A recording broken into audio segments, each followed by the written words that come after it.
Wednesday, Monday, Wednesday. Who the hell cares? It's still February. Is it? This has been the longest February ever. Oh. I mean, the longest ever. It's the February that keeps on giving as far as Epstein stories go, because we've got another one here, Frankie C. And this is just more confirmation that Bill Gates is perhaps a larger piece of crap than originally thought. Man, for some people, worse and worse. There's no like there's no vindication. Like there's no something that comes out in the Epstein files that goes, oh, all right, he was a good guy. Not once, not one. I can't find it. Well, maybe Joe Rogan, I guess, and Whoopi. Was that a Joe Rogan thing? Yeah, there was like a guest of Rogan tried to get him to meet Epstein, and he was like, "Yeah, I don't think so." So that was kind of it. Okay, that's something. Whoopi got a lot of comedians are named in the Epstein files because he was a fan of comedy. Right. They just talked about. Right. He would be like, "Can you introduce me to so and so?" Or "I want to invite so and so." It doesn't mean that they necessarily did anything wrong, you know. So, speaking of doing anything wrong, the Nancy Guthrie thing, what the hell, man? Still going, and the latest thing is not going to be great for anybody. Remember Johnny Gaudreau? We lost him to a car accident, and he would have made the Team USA. Yeah. There's a development in that case, which I want to share with everybody. Plus, here's one of those stories where I just read the headline and I did not read the article, but some person went into this you-know-what club and wrote about it. $#X club. Yeah. Our own Pentagon is putting pressure on one of our biggest AI companies, and I don't know if that's necessarily a good thing. We'll touch briefly on Iran and what's going on there. We lost a radio vet in Jim Boomer Gordon. I want to mention that. We've got massive Metallica news, Frankie C. Massive Metallica news. And Lord knows what else will come up upon on this podcast.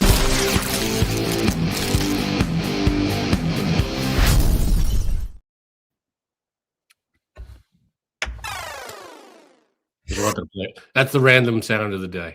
I love it. I love it. Part of me thinks we got to get Frankie more sound effects, and part of me thinks low and low. You've heard. I feel like you've heard all of them. I know, but there's no surprises on this list. You find fun, creative ways to invigorate what little you have into the episode. I don't want to. See what I'm saying? I don't want to mess with that. You know, there's not a lot to deal with here. No.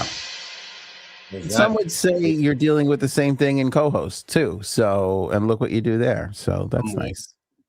Some would.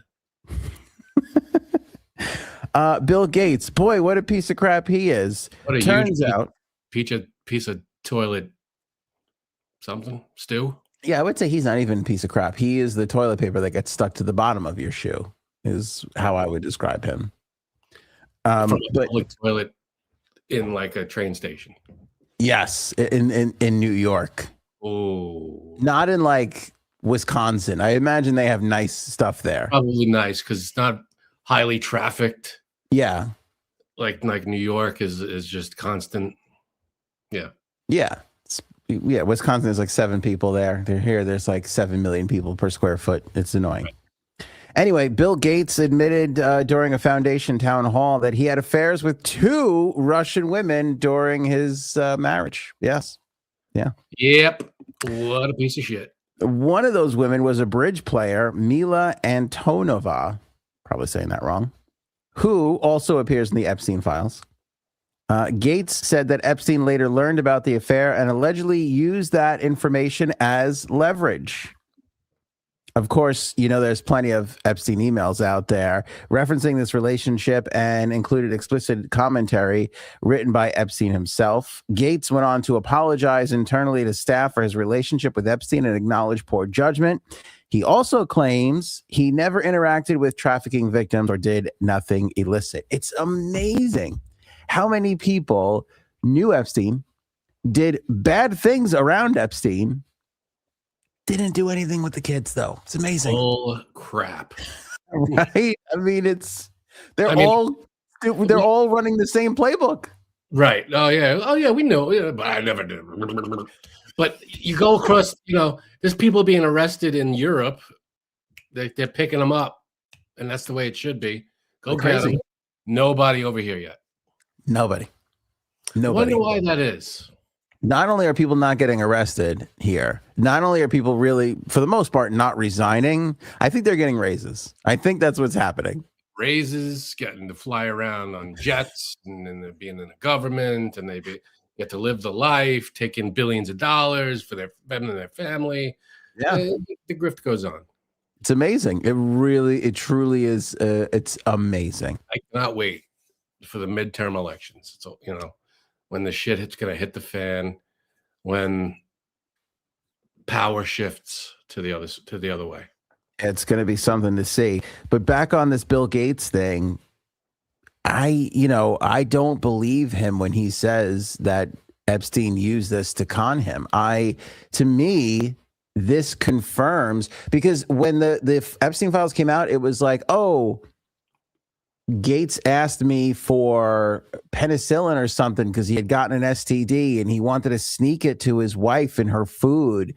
And I read that and I was like, that's a little crazy. Even for Epstein, that's a little nutty. How is that? I mean, I wouldn't put anything past Epstein. I wouldn't, but I thought a little bit of because there also is a little bit of a BS meter when it comes to Epstein. Like, he wasn't the most truthful dude. So some of the things that you read have to come. Yeah. So some of the things, but when he comes right out and says, I was having that, then it's kind of like, well, how can we not believe that you got an STD plus everything else we know, plus the Melinda Flat left you over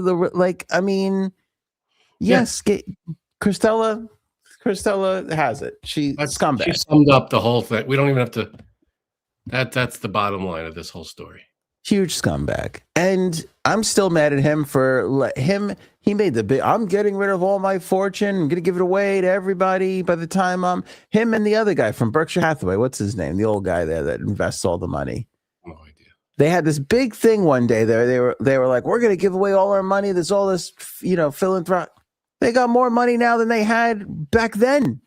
If they gave away 80% of their fortune, they would still have more money that they can ever spend in a lifetime. Exactly.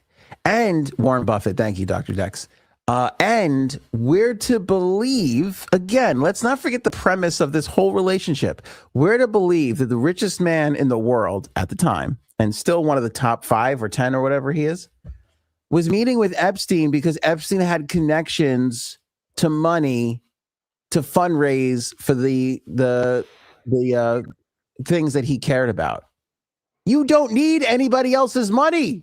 If you have hundreds of billions of dollars, do you ever have to fundraise for anything? Sure. The one cause that you have in your mind, you could probably solve. It's what you just said. He can't even he couldn't give the money away in his entire lifetime. What are you meeting other people for to get their money? Yeah, what are they going to give you that you can't just go write a check for? That's the excuse you have for your relationship with Jeffrey. And we're all supposed to buy. It still pisses me off that he said that years ago and expects all of us to not go back and be like, wait a second. But hey, there's no credible evidence that somebody did something wrong in the Epstein files. Apparently not. Yeah, if there was, they would have arrested them yesterday. Apparently not. There was an email that surfaced today. Son of a bitch. You know what? I meant to save it, and I don't think I did, because there's so many. And the latest one that came out, it took even longer to get through. But there was an email today where he admitted to the children thing. I forget who it was that emailed him. Who admitted? Epstein. Yeah. Oh, it was what was it? Oh, damn it. It was somebody was talking to Epstein. This is in the files. Somebody's talking to Epstein, and they're saying that there's a rich and powerful man who traffics children. And Epstein is telling this story to somebody else, being like, she would be shocked to know that it's me. So he admits in an email that it's him. He's the person. And then we go back to the Kash Patel testimony where he goes, there's no evidence. There's mountains of evidence implicating so many other people. And when you say there's no evidence, that would have to mean that there's no. I mean, you look at I forget the man's name that brought up the Senator Lieu, I think Ted Lieu is that he brought up an email when he was talking Who's Lou? the driver. When he was talking to what's her name, Attorney General Pam Bondi. Yeah, she said, "Oh, there's nothing in the Epstein files that implicates Trump." She said that under oath, and he said, "Oh yeah, what about this? This is a witness saying." I mean, that's just one example, and not even just Trump, just all these people. It's well, Wall Street Journal had the story. Sorry to cut you off. Wall Street Journal had the story. Was it yesterday or Monday? I can't remember. Of they know for certain they pulled Trump files out of Trump stories out of those files. Yeah, of course they know for certain. They know for certain. Yeah, because there's pages missing, and they've released things. They've released stuff that has come in like a pack. So if you've already released a file, pages 1 through 100, and then you go and look at the DOJ's latest releases, right, where they're releasing all the files, and then pages 77 is missing, page 50 is missing. Like they know it's they you know so there are a cover. How there's nothing. Not that there's nothing being done. I mean, it's slow turning, but like how they're. Because the problem is the people that hold people like this accountable are the people in charge. Yes. I mean, that's what nobody, the people that need to be held accountable are in charge is what I mean. But that's what nobody understands. It's yes, Pam Bondi and Kash Patel need to go over this. Yes. You need to be bad. In court over this. Trump needs to be all those allegations need to be investigated on Trump. Yes. But it's not even him. Who is above him that is pushing? Who got him to change his mind and pull that 180 and call this a hoax? That's what we really need to find. That's the powerful person or persons. It's either him himself or someone or his powerful friends or whoever the hell they are. Here's why I don't think it's him, because the Democrats stuff on him though. There is, you're right, but the Democrats would have if there was really stuff they would have had it. That's a common point, but one, ongoing investigation when the Democrats were in power, and two, when Biden was in power, the DOJ was not his person. He didn't interfere with the DOJ like Trump does. You're not supposed to do that. It's blatantly against the Constitution, but he does it anyway, and there's no consequences because he has everybody on his side. Well, it would have been nice if he did a little bit. It would have been nice if he brought it up in his speech to be like, hey, why don't we open up those Epstein files for everybody? I mean, it wasn't... He's still ongoing. He can't influence the Department of Justice. That's what a real president does. You're not supposed to influence. It's a separate branch. You're not supposed to tell them what to do. But it's become normalized because Trump does it. That's true. Well, and supposed to happen. And he's appointed people that all go along with it, Yeah, that hang banners of his face in front of the Department of Justice, which, if that isn't a huge violation of the separation of powers, I don't know what is. Do you think it's like, because I think a couple of people are saying maybe it's Netanyahu. I worry that it's not one person, that it's just like this network of could be Putin, could be anybody. There's just a consortium of scumbags that are just none of this means anything to any of them. Probably. Trump's got his hand in so much around the world that God knows who has him around his finger. Yeah, it's crazy to think. Paul says the Dems were told hands off, that he's intelligence. Yeah, I mean, he was clearly. And I think he agent, double agent, triple agent. Like, I think he was just I don't know. I think he was just one of the. I'll tell you what. It's a fascinating, amazing life that this guy led. Epstein. Like, if you take away the kid, if you take away the kid stuff, that's a big thing to take away. I'm just saying, like, the fact that this guy, he was basically a schmuck wasn't he from Queens? Isn't he from New York? I don't know, sure, but he's a giant. He's one of the biggest scumbags in history. Granted, but I'm saying like he had governments afraid to touch him because he was working for other guys. Like, I mean, he ran between the law. Nothing mattered. He did the worst thing. Because he probably had shit on everybody because of what he was doing. I get nervous if I'm going 3 miles above the speed limit, which I do often, and I see a cop car on the side of it. Like, how did he? I don't understand how he functioned, having all of these people that would have probably loved to have seen him getting killed. And by the way, he wound up getting killed. You know what I mean? Like, how did he operate? And to go from nothingness to the status that he went to, I don't know if amazing is the word, spectacular. Like, it's not a good thing, but it's like against the odds. Like, I don't know what I'm trying to say here. Do you know what I'm trying to say? Like, it's kind of ridiculous that some innocent little simpleton had nations afraid of him. Right. Well, he amassed a huge amount of wealth, and then he through these parties or whatever, and I'm sure he got information and blackmailed a bunch of people into doing what he wanted. And that was it. That's all he needed to do. To get the really big, powerful people, you get them to do whatever they wanted to do, and then you have it all as evidence, and there it is. Now you control them. It's amazing. Do you think it started with something small, like not paying for like a salad during lunch, and then grew into this massive criminal enterprise? Salads is a gateway crime. That's what I hear. I don't know. From what I gather. I don't want to make assumptions or anything like that, but we missed you. This was a comment from way back here. Someone said it, and I was going to say something. Frankie, have you ever mixed Blue Moon with Angry Orchard to make an Angry Moon? It's delicious. I have never done that. I've never mixed beers. Has anybody ever? Do you mix beers? No, I've never done that.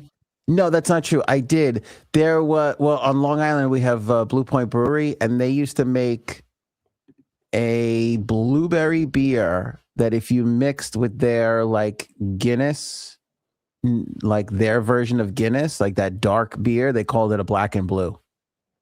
I think I did try that once. Well, they mixed it. There was like their suggestion. Yeah, they were like, you got to mix our two beers to make a black and blue. I've never been at home or anywhere else, because when you're out, you don't order 2 beers. I've never ordered 2 beers at the same time. And when you're home, I've never taken 2 beers and mixed them together. You've never ordered 2 beers at the same time? Myself? No. Like at a hockey game or a baseball game or something? No. Oh, really? You've ordered 2 beers for yourself? I definitely have. I don't do that kind of thing anymore. Stomach issues, but No, because first of all, by the time you're done with the first one, the second one is warm and you know. That's true. Yeah. No. If I'm going to get 2 beers, I'll go up and get another one. Now, but before I turned into an old man, I used to not mind the warm beer so much. I used to handle it. Can't do warm beer. I can barely do regular beer cold. I know. I can't. Yeah, beer at all anymore. Forget it. Absolutely forget it. Huge beer drinker, but every now and then a Blue Moon is good. But being 2 guys from Queens, well, actually, you're technically from Brooklyn, right? What? Technically, right? I was going to say, is Canarsie still? It's kind of on the border, isn't it? I don't even know. It's Brooklyn. It's Brooklyn. Okay. Yeah. It's amazing that anybody from Queens can pull anything off. I'm still amazed that Trump's president. I can be honest with you, like it doesn't make any sense. Until Trump and fucking Epstein, have we ever had anybody successful come out of that goddamn borough? It's hard to think. I mean, Jerry Seinfeld was from Long Island. Massapequa, right? I think, right? I feel like he went to Queens College. What's his name? Oh, yeah. Oh, I don't know. I think he's from Long Island too, though. The King of Queens is from Long Island? Yeah, it's fucked up. I know. You see, you can't be royalty from another. Yeah, I'm pretty sure he's from Long Island. That's fraud right there, fella. Basically. Yeah, basically. But how fucked up do you have to be could you imagine going, I have to drug my wife so she doesn't catch this STD? God, no, that's insane. Could you imagine? No. And why? I mean, how do you even like? Do you? I just picture poor Melinda Gates like having some soup, going, it's a little penicillin-y tasting. Doesn't it taste a little like? and why is Jeffrey Epstein your penicillin guy? Yeah. Why did the guy who got you into that mess? Why did you go to him for? I guess he's the scumbag that you know. I guess if you got a scumbag, yeah, he's the guy he would call. I guess. Yeah. Fuck. This is really good. If you're into scumbags, that's the guy. This might be a T-shirt, Frankie C. It's all a cuck and pony show. That's really good. It's not bad. Are we nominating that one? That's nominated for sure. For sure. We've been slacking because I feel like there's 10 others we probably could have in the meantime. Right. I liked who had the suggestion. What was it again? The blue moon and an angry moon. Blue moon and an angry orchard. I guess it's like an apple-y and orange thing together. Can you do apples and oranges? Is that legal? There are people that mix orange juice and apple juice together at breakfast time. I don't know what they call that. Lunatics.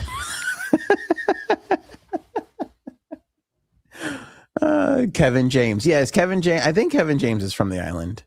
That's not what Ray Romano. He's a Queens guy, I thought. I don't know. I don't think so. I don't think he is. I don't know then. And you got me.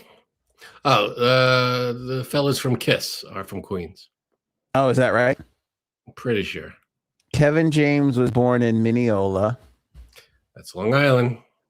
Ray Romano. Ray Romano. Ray Romano is from Queens. All right. Hey, I'm right from Queens. Robert. Yeah, a lot of Long Island people. Long Island is murdering Queens as far as popular people. We got a lot of people. Is Kiss really from Queens? Those guys were from Queens? I'm pretty sure. They don't feel like they're from Queens. They feel like very LA people. I'm sure once they hit it big, they probably moved to, I don't know, but I'm pretty sure they're originally from Queens. Yeah, on Wikipedia it says their origin is New York, New York. They are embarrassed to be from Queens, is what it is. Just put New York. Don't put Queens. Yeah. When you say New York, New York, people think Manhattan, but yeah, not always Manhattan.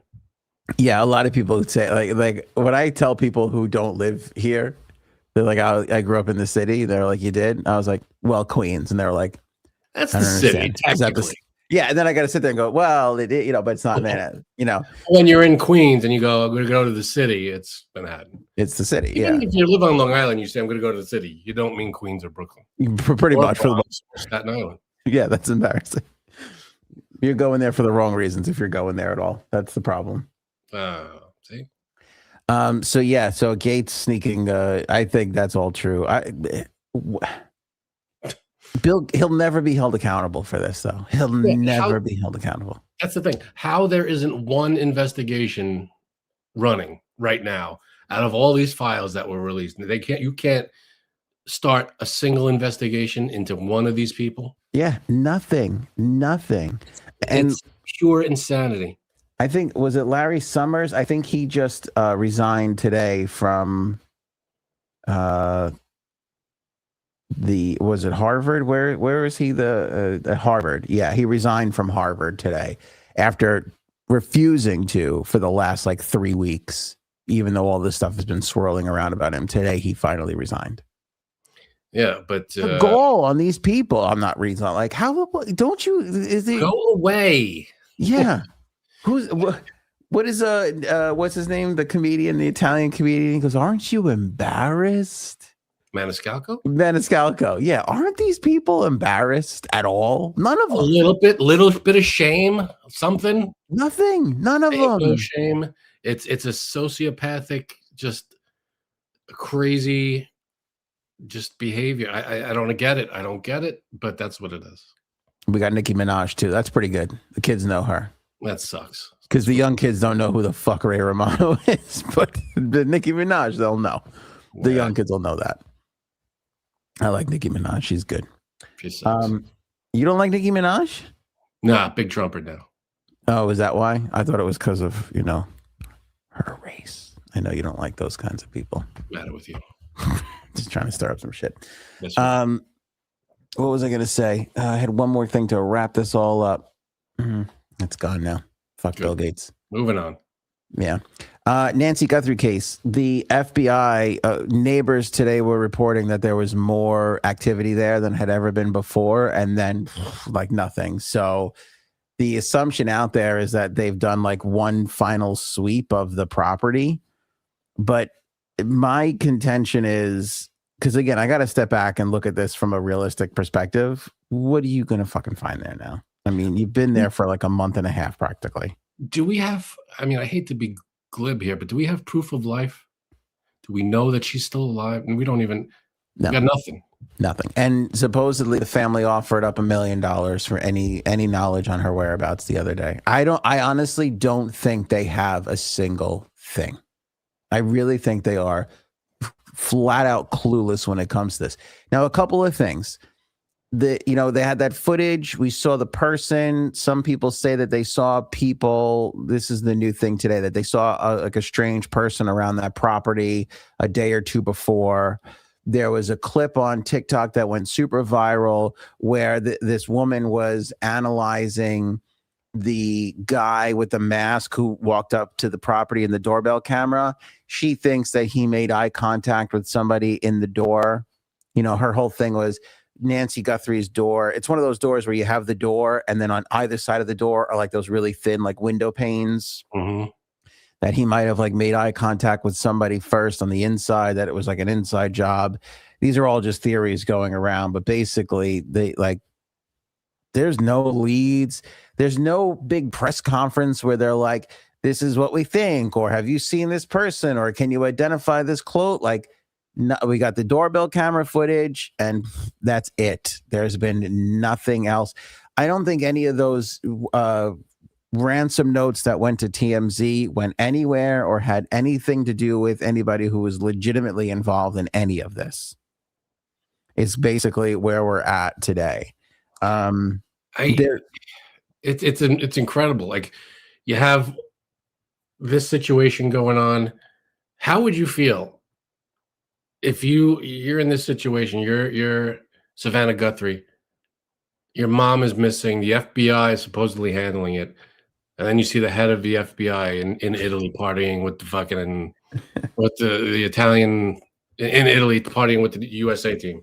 I don't know. I'll tell you what. I don't know if that affects anything, because bad look. It's a bad look. I had zero confidence in Kash Patel prior to him showing up in Milan. So I don't think that, like, there's nothing he can do to further convince me that he's not qualified to be there. I mean, he locked that up with his Epstein testimony. That was done. I was done with him on that day, and that was it. There's flying all over the fucking world on our dime, taxpayer dime. They all do that. I'll tell you what, though. This is the second time you brought up Kash Patel. I was disappointed to see Kash Patel in the locker room with those guys. And there's a lot going on with the men's hockey team and the joke about the women and all of that stuff. And people have strong opinions on it. That is what it is. I honestly, I'm so proud of those guys for winning that gold medal. I'm so proud that they brought Johnny Gaudreau's jersey on the ice and brought his kids on the ice for the photo. They flew Johnny Gaudreau's wife, kids, and his parents out so they could be there for that game.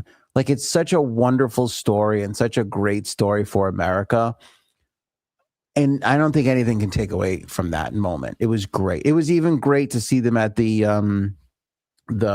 State of the Union the other night, and that Connor Hellebuck is going to get an honor, a civilian honor. I think that's all wonderful. I don't blame the team. It doesn't take away for it. But when I saw him there, I was just like, I don't know. I just hate him so much. And the fact that, like, I just thought about, and again, I'm sorry if I'm being skewed here, but it's like, I thought about the Epstein victims watching that and then seeing him and then going, for Christ's sake, can't I get a fucking second to enjoy it? You know what I'm saying? Like, that's what I'm talking about. That nobody in this administration takes anything seriously. They're all a joke. And this is what whenever you turn on TV, it's something more ridiculous than what happened yesterday. And this is just another example of that. Yeah, I didn't think it was a good look for him, and No.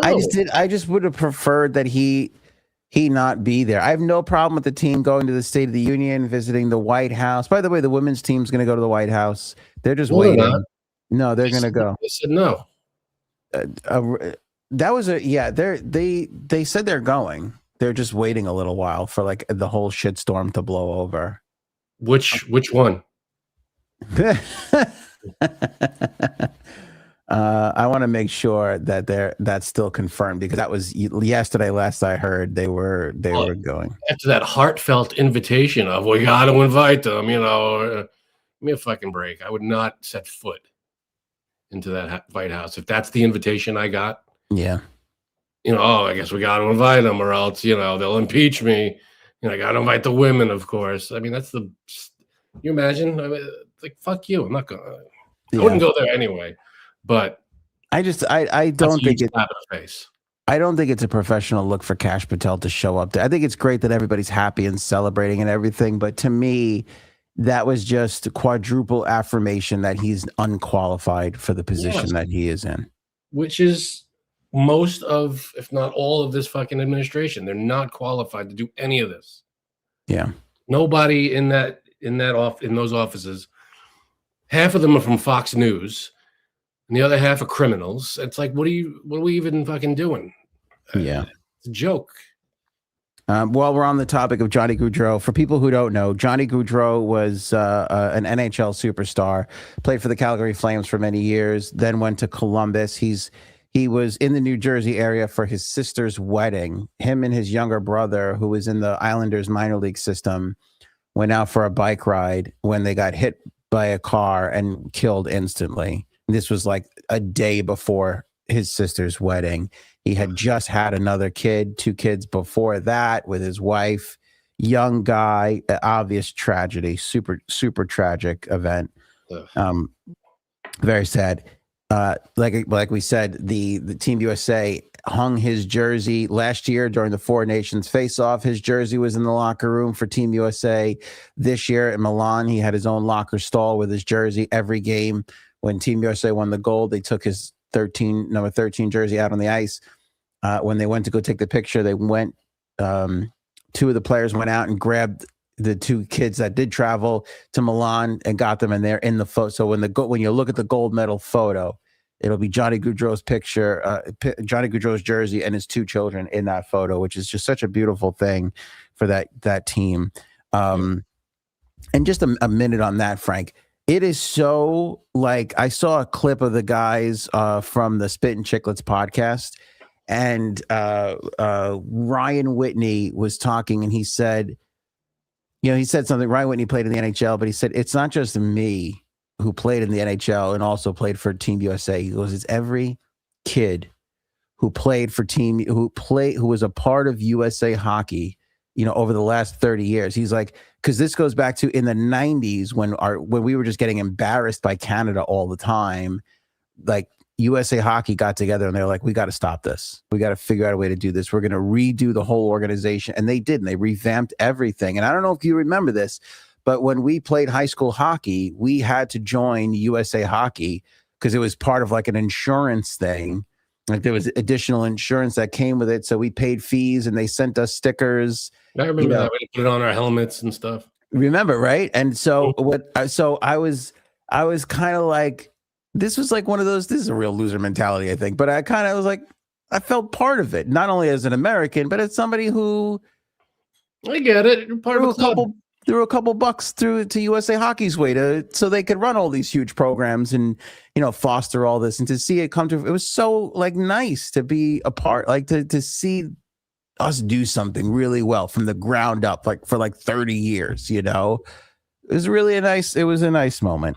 Anyway, so Johnny Gaudreau's killer, this guy by the name of Sean Higgins, he's been facing aggravated manslaughter and vehicular homicide charges. Just today, his lawyers claim that new testing shows that his blood alcohol level was actually 0.075 and the legal limit is 0.08. So his team is now claiming he wasn't drunk. Yeah. So, because obviously the liability, it changes when you're intoxicated. That becomes a different thing than if it was just an accident, you know? So the lawyers are arguing that the prosecutors misled the grand jury and they want the charges dismissed. Earlier evidence suggested a blood alcohol level above 0.08, which influenced the original indictment. Witnesses say Higgins drove aggressively and attempted to pass a vehicle on the right before the crash. Higgins had admitted to drinking 5 or 6 beers earlier in the day, but now his lawyers are claiming that he was under the limit. So there's a possibility that he might walk away from this entirely after 5 or 6 beers earlier in the day. Yeah. So there's a chance he might, but that's basically what happened. He was driving on a road. They were riding a bike. They were riding their bikes at night on the shoulder. He's driving. He comes up on a slow car. He goes around to pass them, doesn't see the two of them on the bikes and creams the both of them and kills them. God. So it really sucks. And I bring it up too, because I know we have to have laws and limitations, but I feel like, are we going to argue and let some guy off the hook for 0.005 of an alcohol? Like, I mean but where's the line then? I mean, it's technically he's under the limit. That's the right argument. You're right. You can't. I mean, if we have a rule in place for, I don't know. I didn't know what the legal limit was. I guess that's what you said. But if he's under it, he's under it. I don't know what, that's the law. That's the law. You can't say, well, he was close to it, therefore. Yeah. You know what I mean? Like, it's just horrible. Nobody takes responsibility for their shit anymore. No, it's terrible. I mean, and how could you blame them? Look at all the billionaires getting away with everything with this Epstein stuff. Why should they? Exactly. The people in charge are getting away with shit left and right every day. And those are the people that those are the people that we're supposed to look up to. No. Yeah. We had some fat fuck killed this poor little kid on Long Island. I talked about this for years. Andrew Morris and Mick Morris, sorry. And it consumed me for months because he hired lawyers and everybody said he was drinking on the golf course. He left drunk. Like everybody knew this guy was drunk. He hit a bunch of Boy Scouts walking on the side of the road. He hit him. He killed this kid. And in front of his father. Is horrible. And he made that family sit through court every fucking day for months trying to get out of it. It's horrible. Like, nobody just goes, I fucked up. Everybody tries to fight to the bitter end to get, like, I don't understand. Yeah. That's because, it's, I don't know. Cause you look at I don't know. You're right. It's a fucked up fucking situation. Yeah, I mean, it's unbelievable to me. It's just, I don't know. It's strange. Again, I've done some stupid things as I was a kid. To me, there's no better feeling than when you're just like, all right, fine. Yeah, I did. Yeah, I did it. I took the money or whatever. I stayed out late. I remember what money did you take? I remember one time my cousin and we rode our bikes to like 3 towns over in Jersey where my grandmother had Miss Justice. When my grandmother had a house in the Jersey Shore. Mm-hmm. And I was like, oh, we can't tell our parents, we'll get in trouble. So like they were like, where were you? We lied to them. I think we lasted like 45 minutes until my cousin was finally, we went to Belmar. Like, and when she said it, the relief that came over me, I was like, oh, thank God. I was like panicking, like trying the lies were consuming me for 45 minutes. I can't take it. Because they were like, it was like one of those like video arcades and we had coins and they're like, there's more coins in here than last time. And we're like, is there though? Because we were on a run last time. Show me the receipts. Yeah. Because I was like, you remember me on skee ball? I was killing it. I was getting them all in before you showed up. We were just trying our best, and it's just like they knew. They knew. And then it's funny when you grow up and you're like, oh my God, they knew from the second we got home. Like they knew, obviously. They were just they know you better than you know you. Yeah, they were just sweating it out of us. Like, you know, your kids, you know when they're lying. Oh, and it's in an instant. It's so obvious. I mean, I remember the worst time we ever got in trouble was because we didn't tell our parents where we were. Do you remember that? We were at a friend's house. Yeah. We were in our teens, and I didn't have a curfew when I was a kid, when I was in my teens, but my mom always wanted to just tell me where you are. But you have one now, which is really, it's good that your wife has done that. So you gotta get me in the house at a certain time. Somebody's got to reel you in at some point, Frank. Yeah. But yeah, I mean, we caught hell for that, man. But we didn't. It was, I don't know why, but we just went to a friend's house in the neighborhood.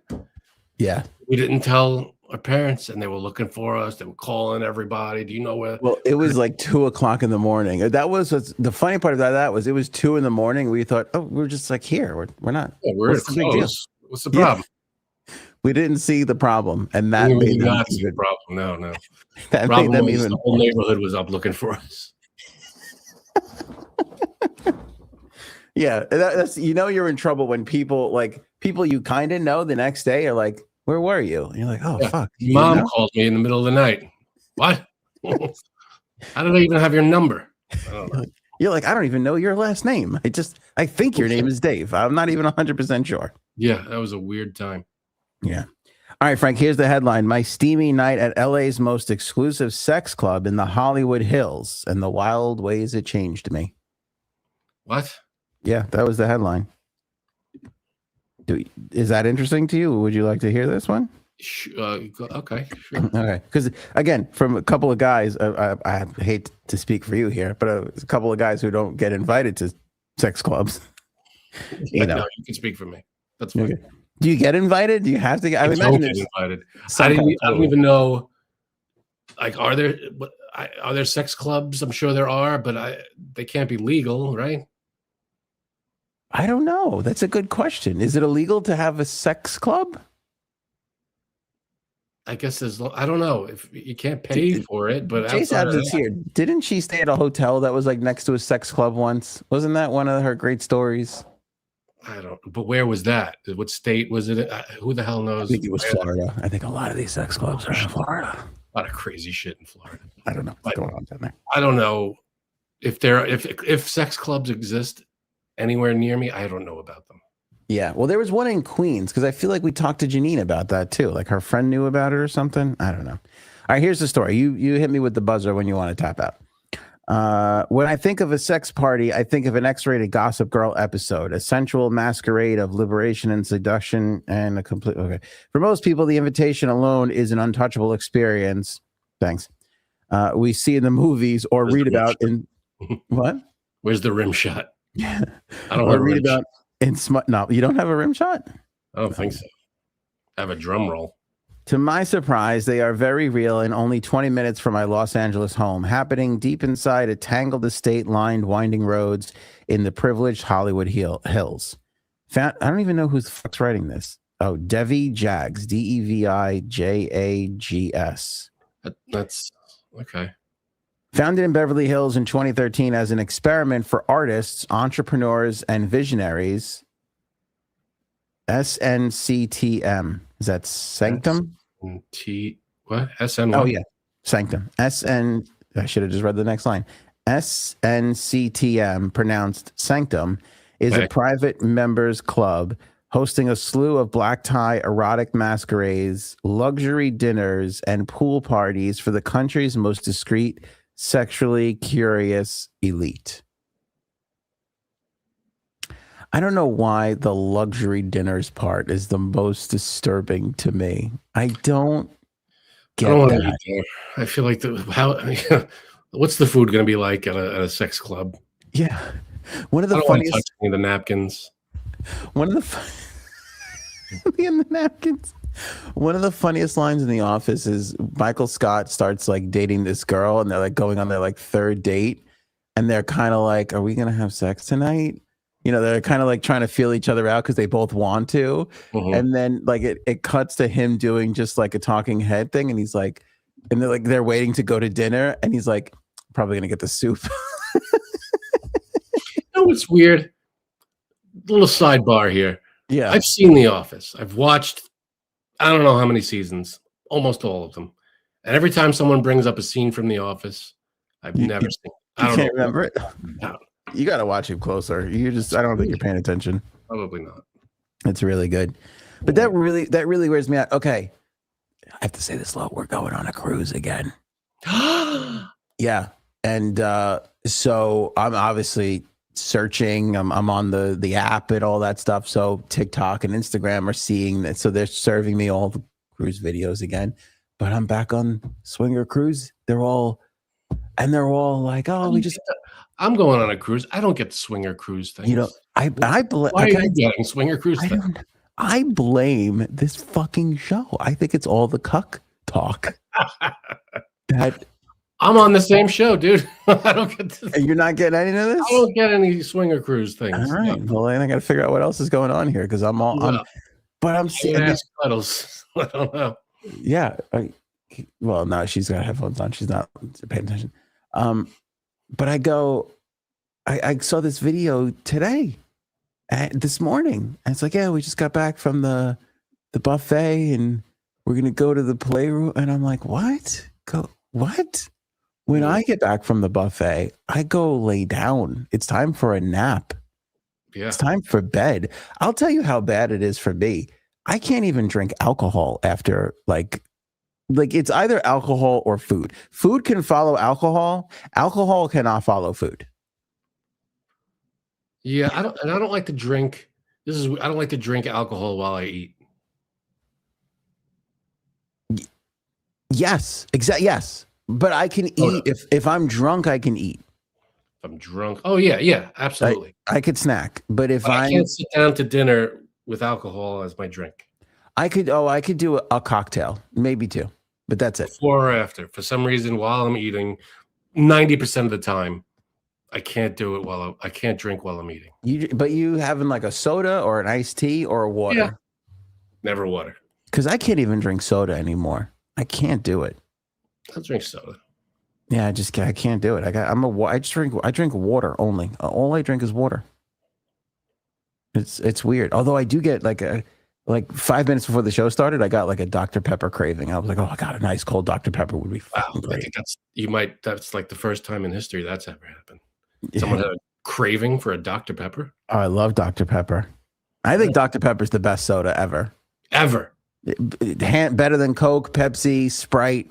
Wow. Orange. I'm kidding around. I like Dr. Pepper, but the best ever? I think it's the greatest soda ever. To me, it's like no brainer. I also think it's the best diet version of a soda. Like everybody loves Diet Coke. Maybe that. I'll give you that because the flavor is not as different. The difference between Coke and Diet Coke is night and day. It tastes completely different drink. Yes. I can't take it. But Dr. Pepper, right. I'll agree with you there.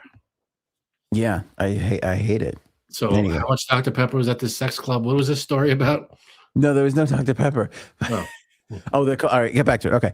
All right, so this club was founded in 2013. Okay, erotic masquerades, luxury dinners, blah, blah, blah, blah, blah. The first gathering was a single, tightly curated masquerade held in a private residence. Robert Artes, the club's managing director, told the New York Post.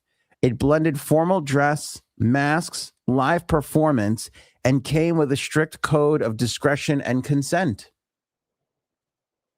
What's weird to me also is with all the Epstein stuff happening, how are people this open about this kind of stuff? Like, isn't like the whole aristocratic, billionaire, wealthy, sex crazed, like aren't they worried about an image problem at all with this stuff? Possibly, sure. But this at the very least, this sounds again consensual, legal. I'm sure it's on.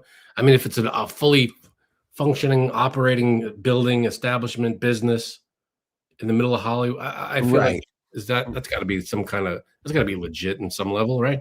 Listen, you're right. And what I'm about to say is probably going to be offensive to a few people out there who like to take part in that lifestyle and do it amongst consensual adults. But I can't help but feel Dr. Pepper is the club's guy. What was the dog? What was the one in The Sopranos when they're at the bordello? Dr. Mop and Glow. Do you remember that? No. Pussy throws his back out and they think he's having a heart attack. So the madam comes in and goes, call Dr. Mop and Glow. I think he's in the other room. And so Tony Soprano's like, Dr. Mop and Glow. Like, she's like, no, he's a real dentist. What? Yeah, that's a whole scene in The Sopranos. Yeah, anyway. I can't, I'm probably going to offend some people. I'm going to offend the swingers out there, and I'm sorry. But I feel like if you're willing to share your wife or husband with other perfect and total strangers, you're not far off from doing probably bad things that you shouldn't be doing to, you know what I'm saying? Like, I don't see a huge, this might be a leap here, but like that gateway drug, you do a little bit of this, and then all of a sudden you're snorting coke. I feel like if you're in the swingers, and not necessarily... That's a leap. There are fine, upstanding swingers out there, I'm sure. You're probably right. And I bet you I'm sure there's a middle-class swingers club out there, and they're good people that are just trying to get their cuck on. Yeah. Not all swingers are elite millionaire. But I think when you get to that elite masquerade party, mansion, eyes wide shut shit, like you're not far off from you're not that far away from being in Epstein's ring. Maybe not. You can't. That's a big judgment call on all the people that go to swing. You're right. I'm sure there are. You're right, but I am a skeptical Italian New York man. Like this is built into me. I'm gonna think the worst of you. I'm not into any of that, and I wouldn't go anywhere near any of that. But there are people who do, and I'm sure those people are, I'm sure they're wonderful. You're right. Again, not to be like, only middle-class swingers are good people. I'm sure they're great. But I think when you're in a millionaire's mansion and you're dressed to the nines in a masquerade dress, and it's all about this secret, like if you're willing there's a weird image. It's a weird, what's that word? Connotation. Yes. About it. Because if you're willing to keep that secret, how many other secrets are you willing to keep? Who knows? But again, how far away are you from, sure, I cheated on my wife with multiple people, but I never had anything to do with the kid stuff. Like, how far away are you from that, really? If it's a room full of consenting adults. You went from two to a room full very quickly. Well, I don't know what's going on in these places, but it's more than two. I'm imagining. Yeah. Okay, so the intent was not scale, but proof of concept, says this club's managing director. Could eroticism be treated as theater, ritual, and social art rather than spectacle? See, it's the ritual thing that not comfortable with rituals. Yes. Thank you. I was about to find out. I'm a writer. It's my job to cover all kinds of topics, sex and relationships included. Boy, that's a hell of honey, I'm writing. With all the confidentiality, though, you'd think a writer would be someone that wouldn't be allowed in there. Hey, maybe leave the pen and paper outside. Persona non grata, Yeah, I'm a reporter. You think all these people, if they knew that a reporter was sitting in there with them, I don't think they'd be as comfortable. She says, my inbox is constantly flooded with come-ons, but up until now, I'd never been invited to an orgy, not until an email popped up that stopped me in my tracks. It said, invite, a living gallery of desire, Sanctum's new LA masquerade. Known today as the world's most exclusive sex club. See, that's amazing to me. Have you ever heard of this before? No, I'm not on the email list.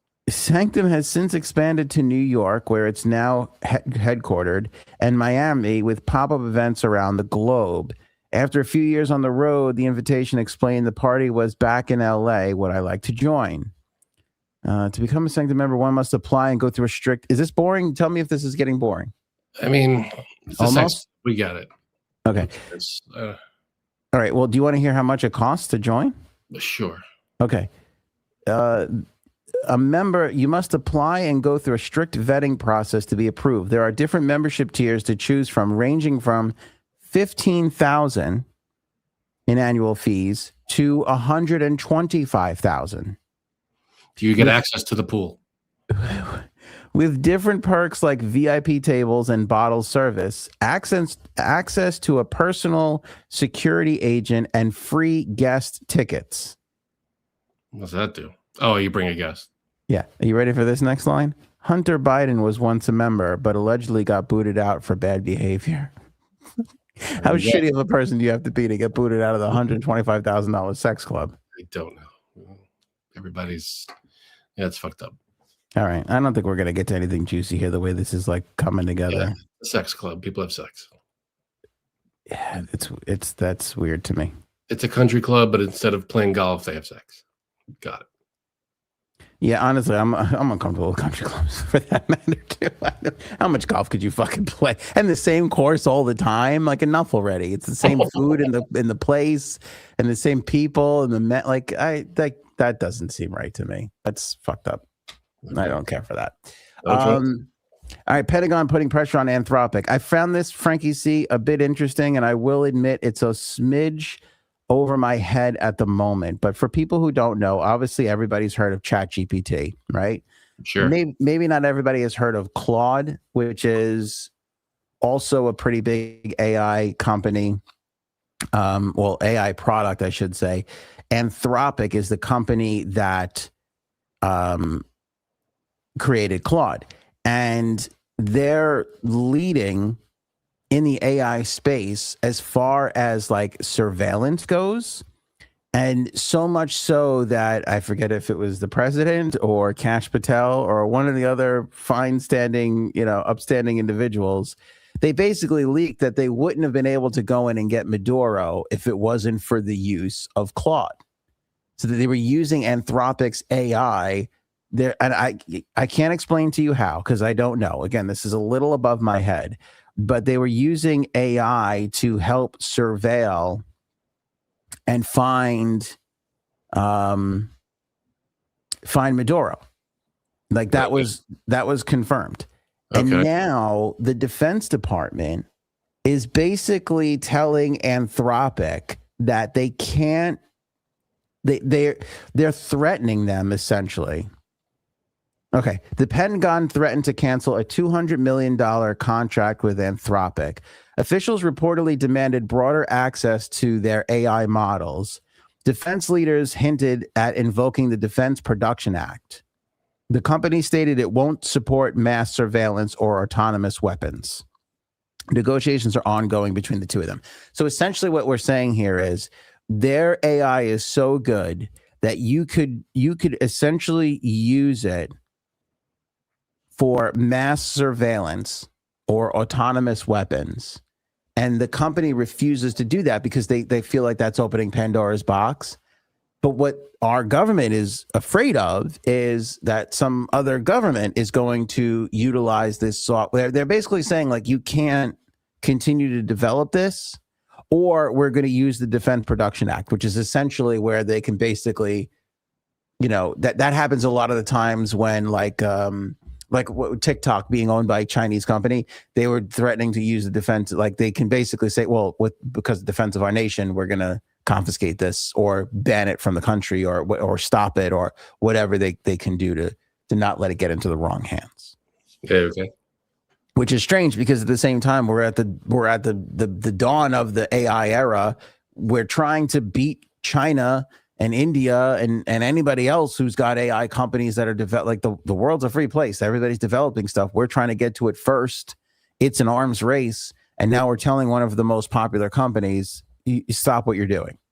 And also at the same time, we have to trust our government to do the right thing when it comes to mass surveillance. Yeah. Okay. This whole thing stinks. It's not a great look. It's not a comfortable look. And I'm not just saying that because of the current administration, but I'm also not saying it because of the current administration. Like they're no better than I don't trust this one or any of the last few when it comes to this kind of stuff, especially when you're talking about an arms race. I mean, it's nuclear weapons all over again. It's we did it once. We went there once where we dropped a nuclear bomb. And we've not wanted to do it ever since. And everybody has really agreed on, hey, nobody else should really do this again. Right. And we're kind of looking at the same thing here, but it becomes this tug of war of Are we hindering our progress to beat out the other nations? And are you putting a dangerous weapon in the hands of a government that we could never really trust fully? Which, by the way, was designed by our forefathers to not trust. It's why we have freedom of the press. It's so you don't trust that, we're supposed to you're supposed to scrutinize and call out your government 100%. Right. That's the way it works. But this AI thing, I mean, it's kind of pathetic that the government can't come up with something better than just some company. Oh, that's not a surprise. Our free enterprises have always beaten any government to everything. I mean, not always. You got NASA. That would be it. Yeah. You got what's it called? All our defense, our army, our military is better than anything on the planet. I feel like we should be able to come up with, a wing of if there should be an AI department that focuses on that and hires the best people and blah, blah, blah.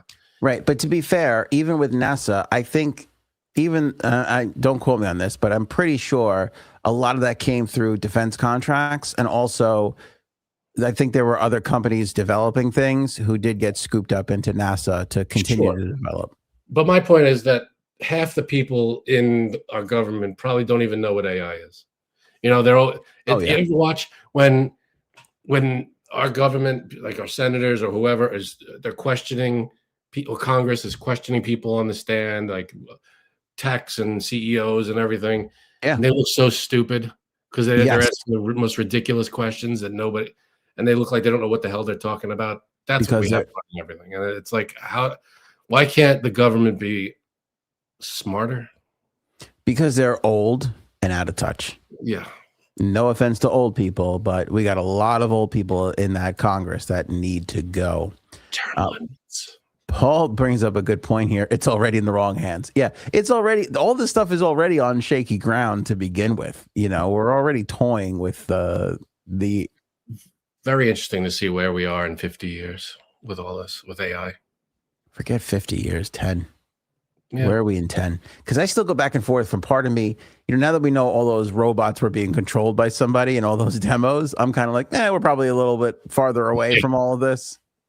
Yeah, I don't have a lot of faith in us in terms of human beings creating something that'll take, at least not soon.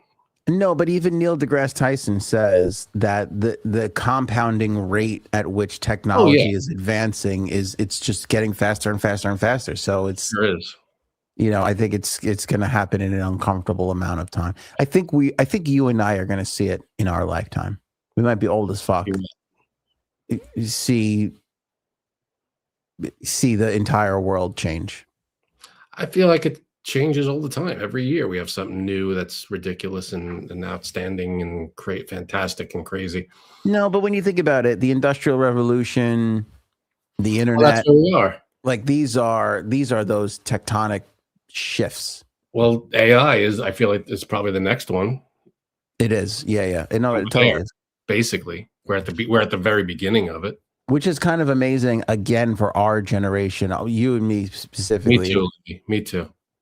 I wish Jedi were real. If you were born in Generation X, Zillennials, or whatever the fuck they're calling us, from 77 to 83, I think is the time frame. We remember all the old analog stuff, and we also grew up with the internet. But when you think about that little specific window of people, we would have seen the internet and AI. That's two massive things that not every other generation got to see. Two massive shifts. No, I mean, there was a time when, there was radio and then TV, then movies, that all came out within like a 30-year thing. That's true. And then computers came in what, the 70s? Mm-hmm. Yeah, those are pretty big. I mean, that was just once the computer chip came around, that was it. We were on our way. It was over, Johnny. It's over. Nothing is over. Iran Protests still ongoing there. Iran reportedly nearing a missile deal with China. Everybody knows that we've been deploying warships to the area. Talks are scheduled in Geneva. President Trump, during the State of the Union, said that they have capability of launching missiles. I saw an interview on Meet the Press. What's the one with the girl who's always wearing the jackets? That's super hot. I forget. That show. Okay. Face the Nation or Meet the Press. I don't know. Meet the Nation. Meet the Nation, everybody. She had one of the ambassadors of Iran on, and he basically, he said, I can't comment on war because I'm a diplomat, but he's like, if we can't hit the United States of America, we can hit the United States of America bases. He's like, if our missiles can't reach U.S., the U.S. land, we can reach the U.S. bases. So he basically said, and that's basically what the Shah was saying, that they'll strike back and they'll do all these things. But we sat here and the president last year said that we, in one foul swoop, removed all the capabilities of Iran. And oh no, you mean he wasn't honest about that? And here we are less than a year later, and now he's like, hey, we got to attack those people again, or it could be really, they could attack us. It's like totally wiped out all their nuclear bases, their capabilities, their bunkers, all that. Totally, completely obliterated them. Less than a year later, now we're on the brink of fucking war with them, nuclear capabilities and shit. How could you trust the thing they say? I don't, and it really kind of stinks because, listen, I defended Israel last year when they attacked, right? I defended the United States when they attacked. I always feel like there's got to be some sort of intelligence there. That still may be the case. And I don't want to sound like one of these crazy cranks that are just like, oh, it's the Epstein cover-up. But, I mean, it's awfully suspicious that all of a sudden. Well, there's a tweet for everything. If you go back, Donald Trump, while Obama was in office, tweeted, watch Obama start a war with Iran just to distract from something. I forget. I didn't even know what it was. Yeah, I remember that. And here we are. Yeah, and it's like, I want safety for the region and all that stuff. And, but I don't know. There's something that doesn't, if they're gearing up for a fight and this is the only way to stop it, then fine. But I'd like to really know that. Where are the days where they show us the satellite photos of all the missiles being assembled and moving together? Like, where's? Yeah, they're probably in the Mar-a-Lago bathroom. Those photos. I would like to see some of that before, or at least the day of the launch of the weapons, and be like, here you go, American people. This is why we did it. Like, you can see them mobilizing all the things here. Like, I feel like we're going to need that this time around because those bases were destroyed. What are you talking about? There's no. Apparently, they were not. Oh, okay. And it's hard. You can't obviously ask the questions during the State of the Union, and I don't think he fielded any of those questions today. But it's kind of like, that's another frustrating part of it is when they have these press conferences or interviews with Trump. They don't ask him like questions like that. I thought you knocked out all their nuclear capabilities. You said that was all gone. What happened? They're not going to ask that because they'll be told, shut up, piggy, or you don't smile enough. That's where we are. It's a shame.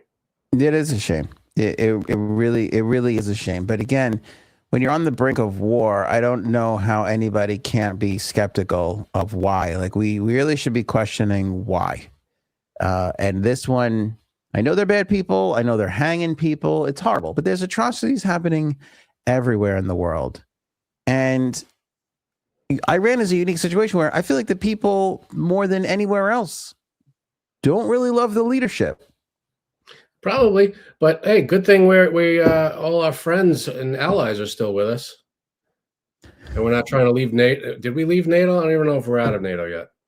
I don't know. NATO Jenkins? You talking about NATO Jenkins? Do you remember that? What was that movie? Oh, Bernie Mac made me laugh so hard during that movie. Oh, I don't know. The one where Chris Rock is running for president. Do you remember?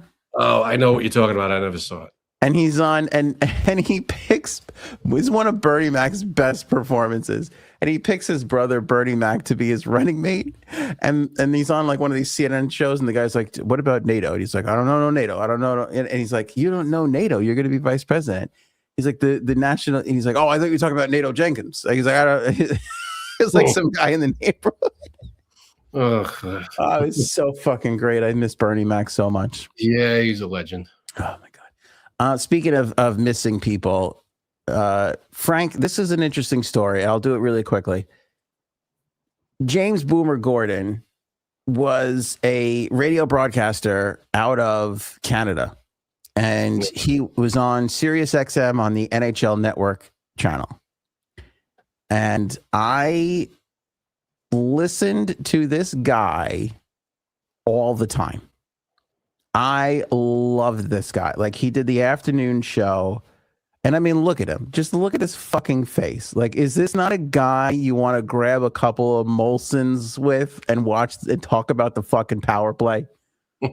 You know? Looks like a down to earth kind of dude. Yeah, I mean, I'll be honest with you. I listened to him so much, I felt like I knew it. I viewed him as like the radio brother that I never had. You know, when you just in a career, you never have somebody that you're close to. I just felt like he was that guy. You know. Yeah. And sorry, was that not good? I thought that was a good one. That's fine. Okay. Anyway, he passed away. He was battling cancer, and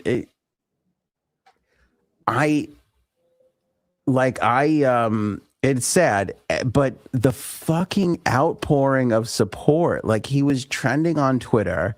Like, if you Google him, there's so many articles written about him. I'm like stunned today, because I thought this was my own little secret. Like, who's really listening to the NHL radio on Sirius XM? You know, he had that job for a reason. I'm sure you weren't the only person listening. I guess so. But you know what's funny? Like, I never, like, it has been years since I've called a radio, but like 10 years ago, 15 years ago, whenever they started it, I was excited. I used to call. I never got on, but it would go through. And the amount of calls that while I was listening to the channel that people that they would take from Long Island was insane. Like, there were a lot of Long Island people. And I just assumed because XM was popular in New York, it was kind of like a hub. It was here really first before it was like everywhere.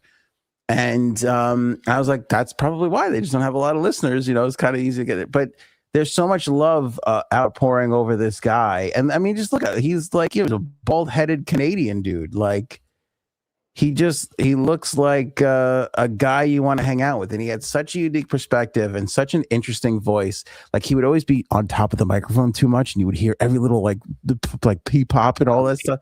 I hate that, by the way. I hate it too, but when he did it, for some reason, it was just interesting. He had a scratchy, raspy voice, and his name was Boomer. Now, I know we have Boomer Esiason is obviously the more popular Boomer, but Boomer is such a great fucking name. Boomer's a good name. And for somebody who's had name envy all my life, like, I'm like, fuck, Boomer would have been great. Like, who doesn't want to be called Boomer? I'll call you Boomer if you want. Yeah, no, I don't want to insult T-Bone. you. No T-Bone. But I just wanted to take a second and recognize Jim Boomer Gordon, because he was only 50. What is he here? 56? Yeah, 56. Fucking young guy, man. That's a young dude. Ugh. And what a great career. And like, it's like, it was shocking to hear, but also so comforting to see how much love. Like, I was like, oh, he really was. I hope he knew how loved he was, you know? Because again, like, I always feel like an outsider. Like, this shit I like, not a lot of other people like, you know? Yeah. So it's like, for sure. Like, it's hard to tell people how much you really appreciate them. It's very, very hard. You really don't get that many opportunities. They're few and far between to share with somebody what they mean to you. Yeah. And most of the time it comes after they're dead, you know, like, you're like, oh, I fucking love that guy so much. Well, it's a good lesson. Before people are gone, tell them how you feel. Tell them that you love them. I know. Tell them, hey, just a kind word. You're great. I think you put on a great show. You know what you're talking about. Hockey, whatever it is. Tell people that you before they, like you said, he's gone. But yeah, while they're around, let them know. Yeah, tell them you're a fan. One of my favorite. I've actually done this a couple times. I've written some people on TikTok and Instagram. I'd be like, your shit's really funny. Like, I like just there's a little encouragement. Who the fuck am I? Who cares? But it's like, yay, go for it. Because you've gotten it too, where people will call you on the radio and they're like, hey, that was really good, or that's You'd be surprised how a little comment or a call in could make your day.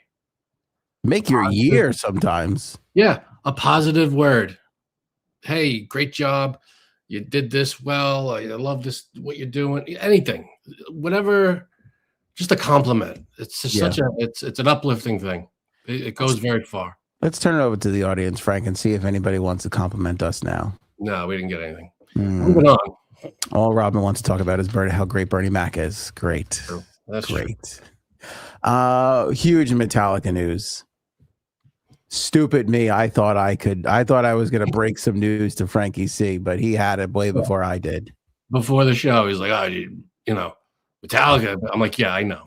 Slow down, pal. I got this. Again, because this is now, I love Metallica, nowhere near how Frankie feels about Metallica, but this is something that I don't think I'll ever get to experience. I don't know if Dave Matthews will ever go where Metallica is going, which I don't know. Is into the Sphere. Metallica is going to set up a residency in the Sphere in Las Vegas, which is amazing. Now, a few things about this. It's only 8 shows. One of them happens to be on my birthday. I know. We looked up tickets. Erin wanted to surprise me. She looked up tickets. Mm-hmm. They are insanely expensive. Well, the Sphere holds 17,000 seats, I think. That's a crazy low number of seats for a Metallica concert. Well, let's look at it. 17,000, right, times 8 shows. That is 136,000 seats. That's nothing. That's a lot. An arena, a stadium where they typically play is maybe 60 to 70 to 80,000 people. Mm-hmm. So it's 2 of their shows. It's equivalent to like 2 of their shows. I'm sure it'll come out as like a not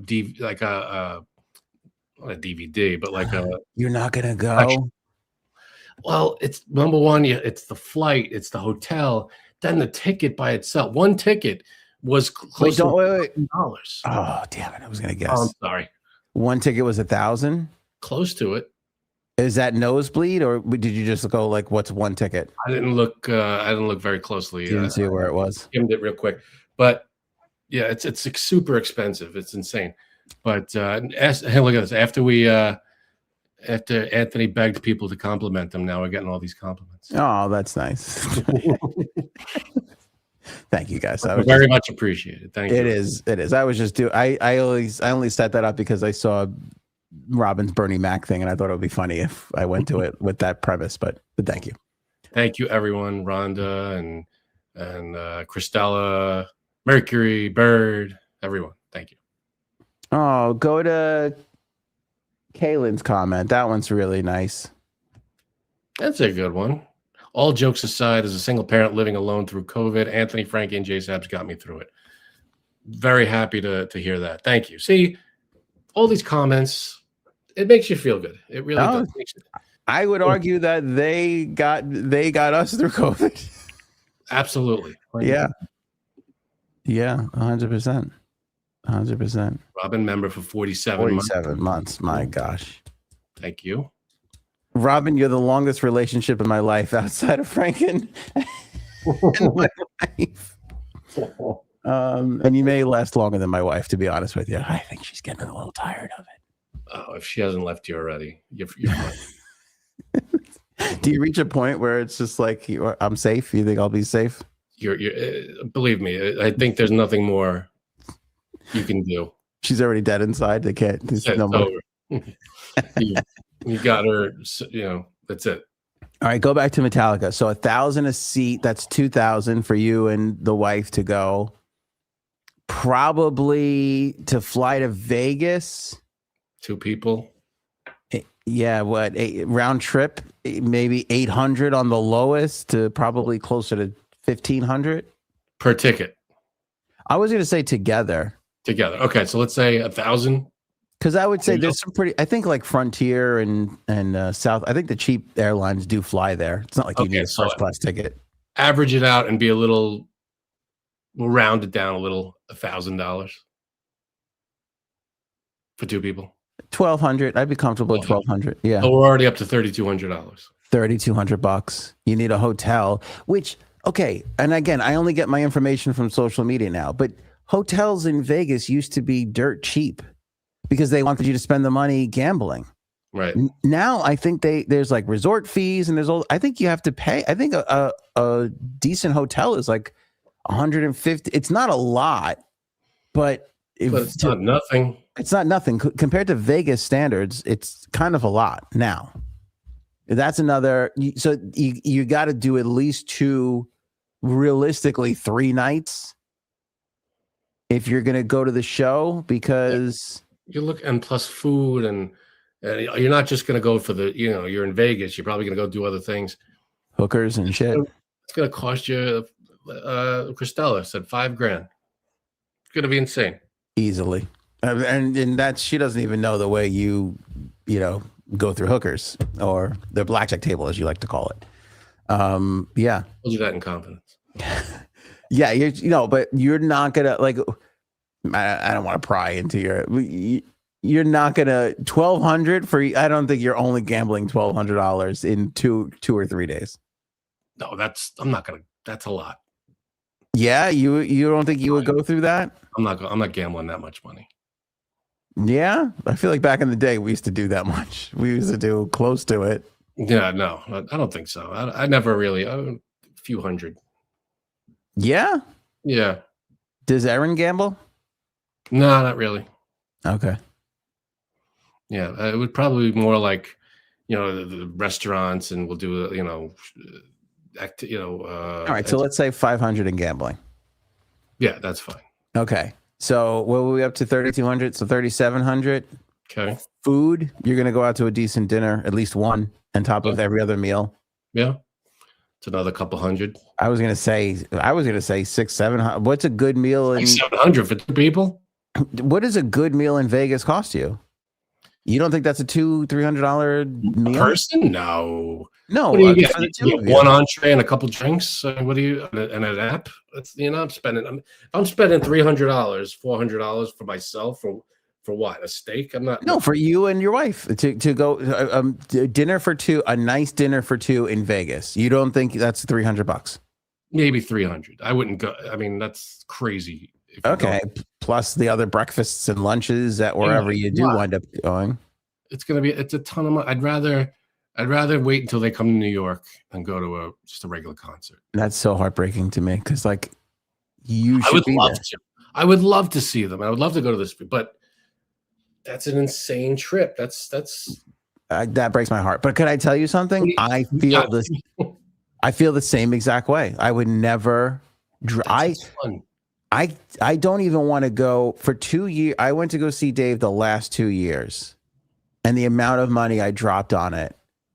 I'm happy I went, but I'm not going. I can't do it again this year. It's insane. It's $400 a ticket.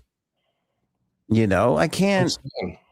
That's a lot. Like, even on like the cheap end, like to get like 300, like, I don't know. It's like fucking crazy. I said to my wife, because we've been talking about when to bring the kids and everything. I'm like, maybe this is the year we sit out on the beach outside of the Jones Beach and let them hear it. One of those big director cones. Yeah. Can you hear it? Yeah. I don't want to be one of those guys, but I kind of feel like they'll get a little taste. We don't have to drop, $800, $900. It's nuts. It's a crazy amount of money. Again, when Metallica, I'm sure they'll come back to New York soon. I gotta imagine within the next 2 years, either this year or next year, Maybe we'll see another album, hopefully. But I'll wait till they come to New York. Does it weird you out though that we're coming to the end? Like, how much longer could they really do this for? You stop it. I think about that with Dave. I'm like, how much longer can he really do this for? Have you watched them live recently? They're running around. Still got it. The energy, man. They're playing all their fast shit. They're not slowing down. I don't know. I think Dave could go longer because he's not like, it's not Metallica. Like Metallica is like, that's a lot. That's a lot. It's a lot. I mean, I feel like they could do it though. They're right now they're in their low 60s in age. Yeah. So I could see them going another 15 years, maybe. I wonder if they would do an acoustic record as they get older, because they did toy around with that a little bit. They do acoustic shows that are online. They do like charity things that are acoustic. Yeah, is that Neil Young's the Bridge School benefited? Yeah, that's what I'm thinking of. But it kills me because seeing it in that venue with the fucking thing and everything, I feel like every fan should get to experience their favorite band in something like that. Well, only 100 and whatever thousand people will. I know, it's crazy. You don't think they're going to add more shows? Usually they do. Maybe. I can see that. They'll sell it. It's probably, it's already on sale, I think, and it's probably sold out by now. It has to be. It will soon anyway. Yeah. But two things. We did this story. I think they're building one in Maryland. They're going to build a smaller Sphere in Maryland. So, yeah, like it's the same company. It's MSG and all that, but it's just going to be like a little bit smaller. Okay. Which it's like, well, then fuck the Vegas one. I could drive 4 hours. That's a lot easier, Yeah. But the other thing is, I have this fear that sports, concerts, I feel like, and I think we're seeing it the most with movies. They're just pricing themselves out of most people. I think you're right, but the problem is they're still packing them in. I agree, but I feel like all of them are alienating like maybe 70% of their audience right now. Like the 30% are still filling the place. They probably are, but I think that's also in response to not selling physical records anymore. Right. That's why the prices in music, that's why the prices have gone up. Yes. Yeah. With sports, I don't know. Everything goes up, but I think also people's salaries are through the roof. Hundreds of millions of dollars for these people to play. That's an insane. How is that even justified?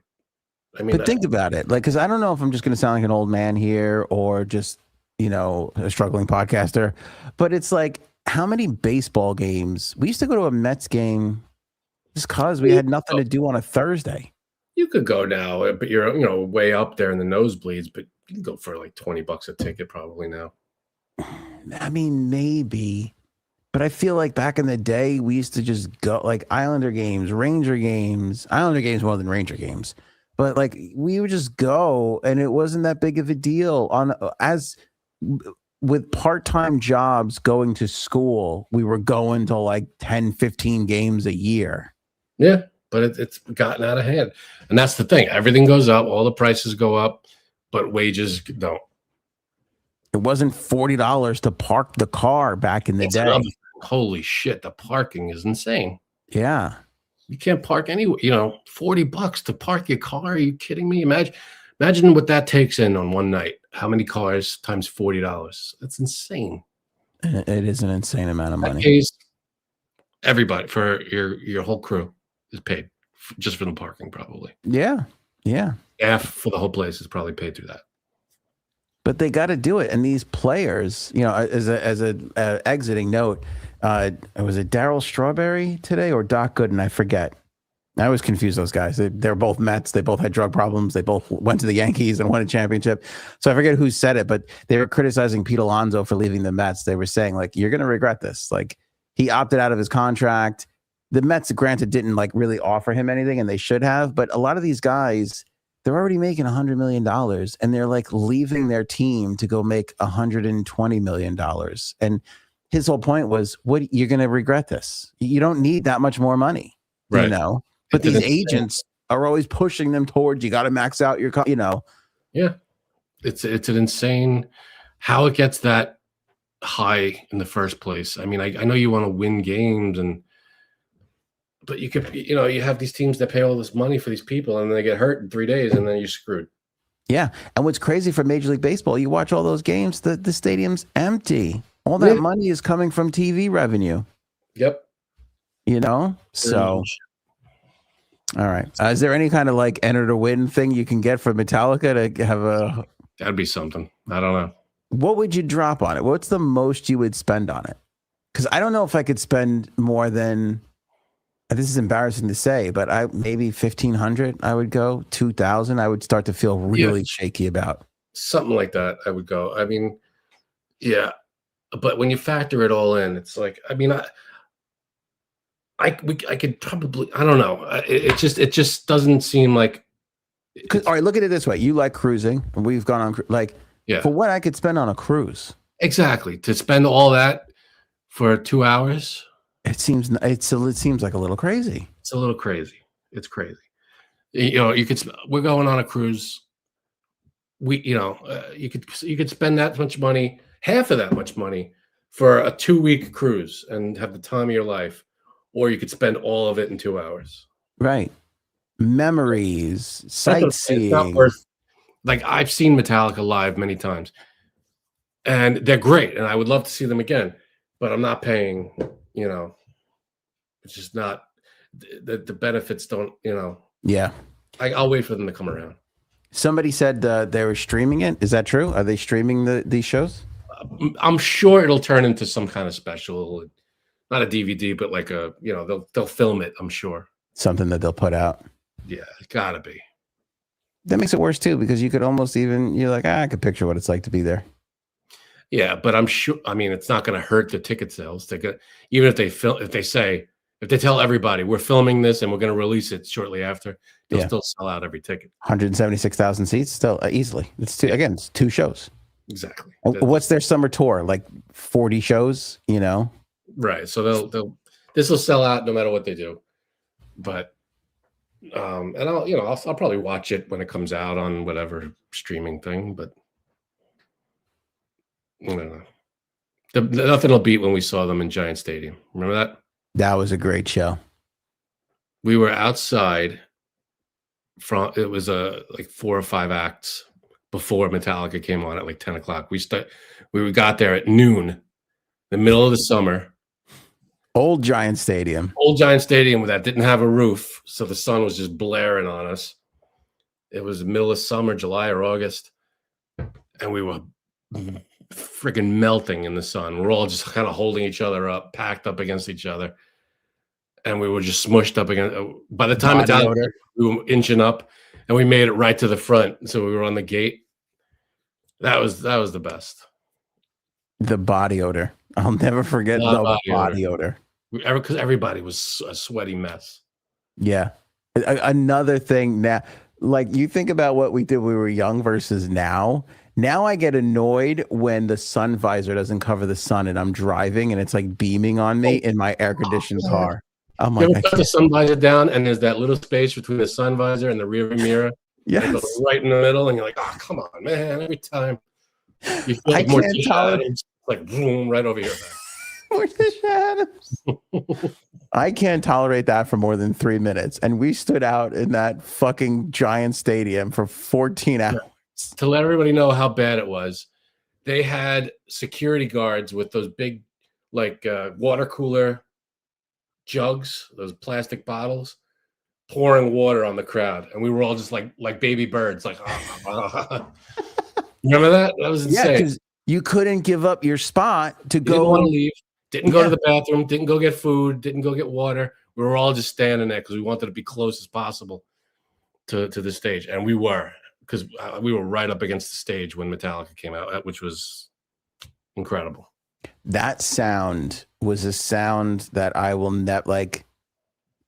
it reverberated through your entire body. Mm-hmm.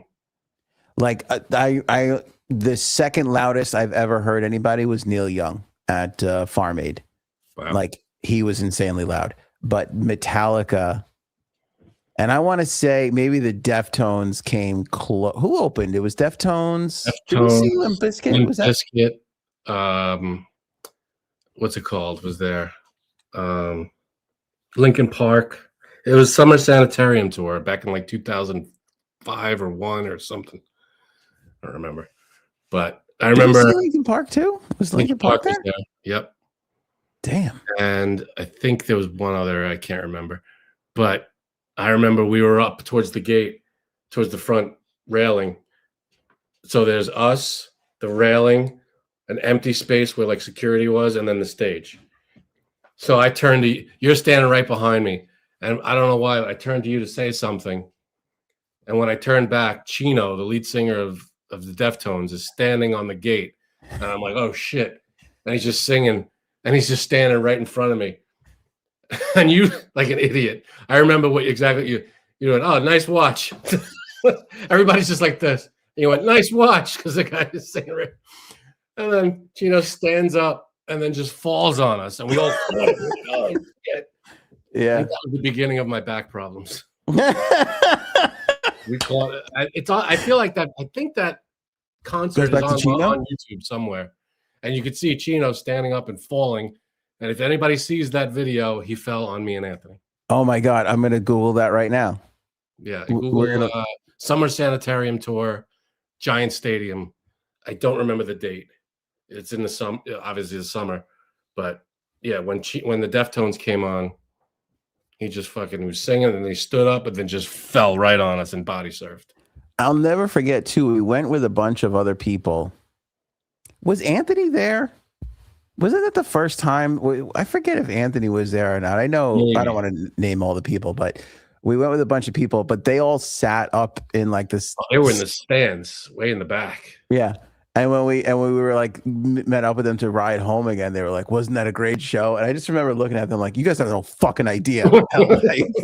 I remember when they started playing Fuel, and all of a sudden the flames shot out of the stage. We were 5 feet from the flames, and the whole crowd just got blown back. Feeling it, yeah. The heat. Oh man, that was intense. Maybe 2003, Robin. I can't. It was early 2000s. I don't remember the exact year. Could have been 2003. It was Giant Stadium and Summer Sanitarium tour. I think you should file a lawsuit against Chino. I think you might have something here. It could be. He landed right. I feel like I was the only one holding him up. That's what it felt like. You might have. I don't want to cause a problem all these years later, but I didn't put my hands up. I let Frank handle most of it. Yeah, I caught that guy, and he was not a light fella.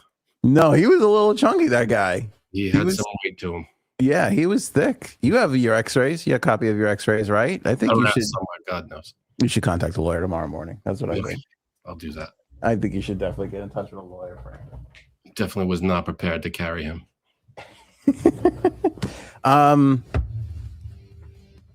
Aaron's got a book. Aaron has a wonderful book called Oval. It's very good. Pick it up today.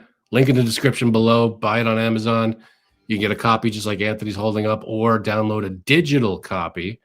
Either way, we appreciate you purchasing this book.